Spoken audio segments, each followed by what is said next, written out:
Bonjour, aujourd'hui nous allons apprendre à faire des phrases interrogatives en anglais au présent. Mais observons d'abord le français. En français, il y a trois façons de faire des questions. Travailles-tu? On inverse le verbe et le sujet. Tu travailles? On garde l'ordre de la phrase déclarative, mais l'intonation à l'oral et le point d'interrogation à l'écrit nous renseignent sur le fait que c'est une question. Et enfin, est-ce que tu travailles? Avec est-ce que qui lance la question. En anglais, il n'y a qu'une seule façon, et cette façon ressemble à celle avec est-ce que. Pourquoi? Parce que dans la question est-ce que tu travailles, il y a trois parties.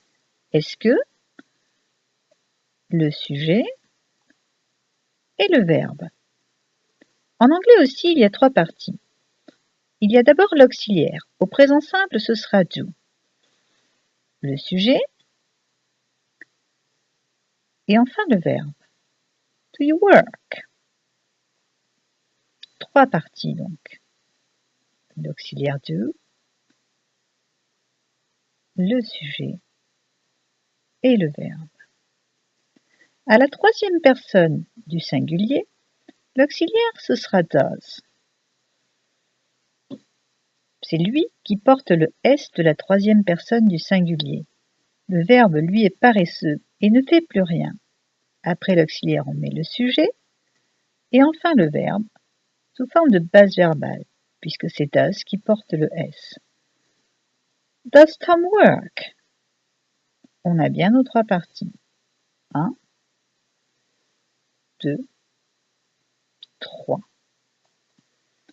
Cela ne change rien si l'on utilise un pronom ou un adverbe interrogatif. Par exemple, où travailles-tu? En anglais, même chose.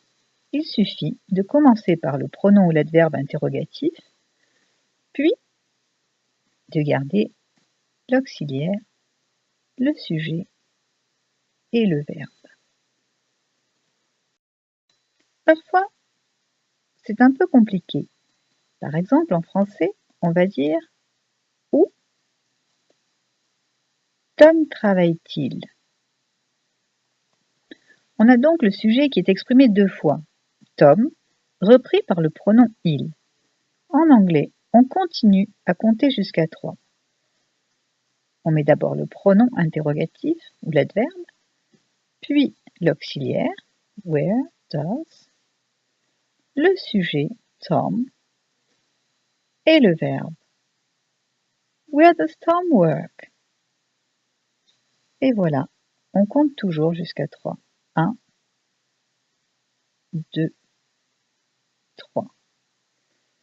Si vous comprenez bien qu'en anglais on compte toujours jusqu'à 3 et qu'il ne faut pas se laisser influencer par le français, alors tout ira bien.